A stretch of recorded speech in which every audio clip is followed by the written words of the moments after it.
toda vez que nós temos um desrespeito dentro das relações que a gente estabelece, a gente precisa, primeiramente, tomar o posto, né? Isso é, assumir o papel. Quando a gente é desrespeitado, é porque, de alguma forma, nós autorizamos o desrespeito. Eu sempre digo isso e tenho uma convicção muito clara disso. Para mim, isso é muito real. E eu vejo isso muito na prática. As pessoas que são desrespeitadas, elas geralmente autorizam aqueles que a desrespeitaram pela primeira vez. É uma regra da vida. Se uma pessoa grita uma vez com você e você não fala nada sobre o grito dela, se você não diz que aquele grito realmente lhe incomoda e você não quer que ela continue gritando, é possível que ela grite a vida inteira. E porque você nunca disse, não, é triste, hein? O que eu ia falar? E porque você nunca disse, porque você nunca revelou a ela que aquele grito lhe incomodava, então é possível que ela vá continuar gritando a vida inteira. Isso é, você não tomou a posição na hora certa, então vai ter que aguentar grito o resto da vida, porque ela identificou que com você ela pode gritar quando ela quiser. Quando uma pessoa lhe dá um tapa, sobretudo na relação marido e mulher, e você aceita este tapa, e você não coloca aquele homem no lugar dele, você está autorizando que este marido se transforme num agressor. E muitas vezes denunciá-lo é a melhor forma de ajudá-lo. Você não pode ficar passando essa violência sozinha e calada, porque cada vez que você oculta o seu agressor, você está dando pleno poderes a ele de continuar lhe agredindo. E essas relações marcadas pelas agressões são relações que nós chamamos de objetais. Martin Buber, um grande filósofo personalista, ele fazia uma distinção muito interessante nas relações que humanizam e nas relações que objetificam. O que é uma relação objetal? É quando eu estou diante de alguém que eu enxergo como um objeto. Um objeto eu posso fazer o que eu quero com ele. Ele não tem reação. Eu posso pegar essa cadeira e quebrá-la. Eu posso jogá-la fora, eu posso gritar com ela. E não vai alterar em nada o que essa cadeira é, porque ela é um objeto.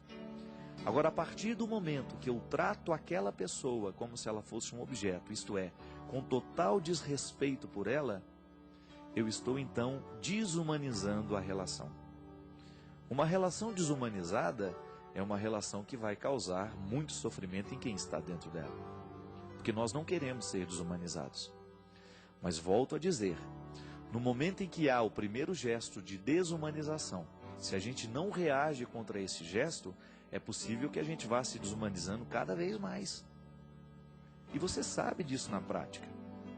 Começa a pensar aí na sua vida quantas pessoas já lhe agrediram com palavras, e são agressões constantes muitas vezes.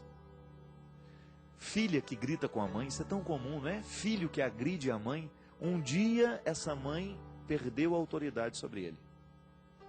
E a autoridade não é gritar não, viu?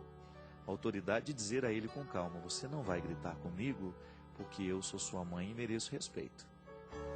E você vai demonstrar por meio das suas atitudes, que se ele continuar gritando com você, ele vai passar por um processo de correção que lhe vai ser muito doloroso.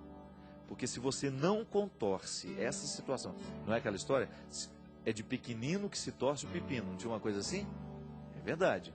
Se você não coloca a criança no lugar certo, daqui a pouco ela está mandando em você. Relação objetal entre pai e filho é muito comum. Tem muitos filhos, gente, que são, 2, 3 anos, carinha de anjo, mas já estão agindo de maneira terrível. Já são diabólicas nas suas atitudes. Sabe por quê? Porque elas estão criando dentro delas um espírito de autoridade que um dia vai desencadear e até mesmo no risco de violência física contra os pais. Então é preciso que a gente o tempo todo jogue luz sobre as relações que nós estamos estabelecendo. Será que nós também não estamos tratando o outro como se fosse um objeto? Será que nós não estamos autorizando os agressores? Será que nós não estamos entregando a eles a possibilidade de fazerem com a gente o que eles bem entenderem? É muito comum no mundo de hoje a gente permitir a agressão Ah, um dia ele muda. Não, não vai mudar não. Se a gente não sinalizar para a mudança, ele não vai mudar. Eu volto mais uma vez àquilo que eu estava confessando da minha vida, né? Sabe qual que é o grande risco que eu corro como pessoa? É o fato de eu ter pouco espaço na vida, de ter feedback das pessoas para mostrarem os meus erros, para mostrarem os meus defeitos, para mostrarem aquilo que em mim precisa ser modificado. Por uma razão muito simples. Às vezes a minha estrutura de vida não me permite isso. Às vezes as minhas relações são tão rápidas, os meus encontros são tão transitórios, que eu não tenho uma pessoa que de fato chegou, Padre Fábio, isso não está certo não. Naquele momento que eu disse para você que eu tive o desafeto, né? Que eu ouvi dessa pessoa isso. Uma pessoa com muito carinho me disse, uma pessoa que participa da minha vida. Cuidado com o que você está fazendo com você. Porque chega um momento, gente, que assim como eu posso fazer bem a muita gente, eu posso fazer muito mal a uma pessoa. Tudo depende do que eu vou permitindo. E muitas vezes esse feedback é absolutamente necessário para que a gente não se torne objeto do outro. Deus me livre de ser objeto do outro. E a gente sempre corre esse risco, né? O que é você ser objeto do outro? É quando ele vê em você apenas a satisfação de uma necessidade. Às vezes eu tenho fama de não gostar de tirar foto. Não é que eu não gosto de tirar foto. É que no momento que eu estou cansado, eu gostaria de ser respeitado naquele meu cansaço. Quando uma pessoa faz da fotografia o mais importante, então eu me sinto objeto. Se aquilo que eu preguei, se aquilo que eu falei não é o mais importante, então eu paro com essa história agora. Cada vez que a gente se sente objeto do outro, ou então que ele te põe a mão quando ele quer, que ele te abraça do jeito que ele quer, não. O corpo é um limite que precisa ser respeitado. Eu não sou um objeto para o outro me encostar do jeito que ele quiser, me pegar do jeito... Não, as coisas não podem ser assim não. Você na sua vida estabelece os seus limites o tempo todo. E é importante que você estabeleça. Você não é objeto. Se você cair no meio de uma multidão, e essa multidão se sentir no direito de colocar a mão em você o tempo todo, não.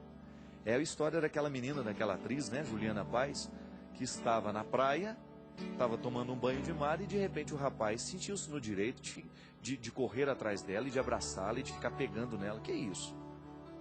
O fato dela ser uma pessoa pública, conhecida nacionalmente, não dá o direito das pessoas que encontram de beijá-la, de encostar, não. Há um limite que precisa ser respeitado. A relação objetal, ela acontece em todas as dimensões da vida. No momento que você vai ao banco, por exemplo, você corre o risco de ser considerado um objeto. Se você é mal atendido, se a pessoa olha para você como se você fosse mais uma cadeirinha que está ali dentro e não se preocupa com as suas necessidades. Nos estabelecimentos públicos, nós corremos o risco o tempo todo de sermos considerados objetos. Às vezes você entra dentro de um lugar, você não é considerado humano, você é apenas mais um número que está ali dentro. Numa fila de espera no hospital, numa fila de laboratório, sei lá. Você corre o risco de ser considerado um objeto. Eu até digo que o que faz diferença no atendimento das pessoas hoje? Se você tem uma empresa e não quer trabalhar a partir das relações objetais, é você tratar o outro como gente. Hoje, por exemplo, eu fiz uma experiência muito interessante lá em Taubaté. Eu precisava de uma informação a respeito de uma encomenda minha internacional que está vindo, e eu liguei nos Correios. E não estou tratando com preconceito, mas geralmente quando a gente liga para essas empresas, a gente custa ser atendido, não é assim? Até que aquilo cai dentro daquele setor que vai analisar a situação. Não, e imediatamente eu fui atendido por um rapaz chamado Rogério, que foi a segunda vez que ele me atendeu. E olha, o interesse dele por resolver a minha situação, nem era da alçada dele, mas ele se interessou pelo assunto, procurou e disse, Fábio, nem sabia quem eu era. Falou, Fábio, quando você, vamos esperar mais uns 2 dias, não conseguindo, ligue, me chame, fale comigo, que eu vou lhe ajudar a resolver essa situação. O que na verdade aconteceu, minha gente, é que aquele rapaz, no exercício da sua profissão, me tratou como gente. Porque nós somos agredidos muitas vezes, como essa senhora estava dizendo, não é só por meio de atitudes, de gestos violentos, não. Às vezes, eu, em negligenciar uma informação, eu estou sendo violento com o outro. No momento que eu não digo ao outro o que eu sei, ou que eu não faço pelo outro o que eu posso fazer, eu estou sendo violento com o outro, mesmo que eu esteja com um sorriso nos lábios.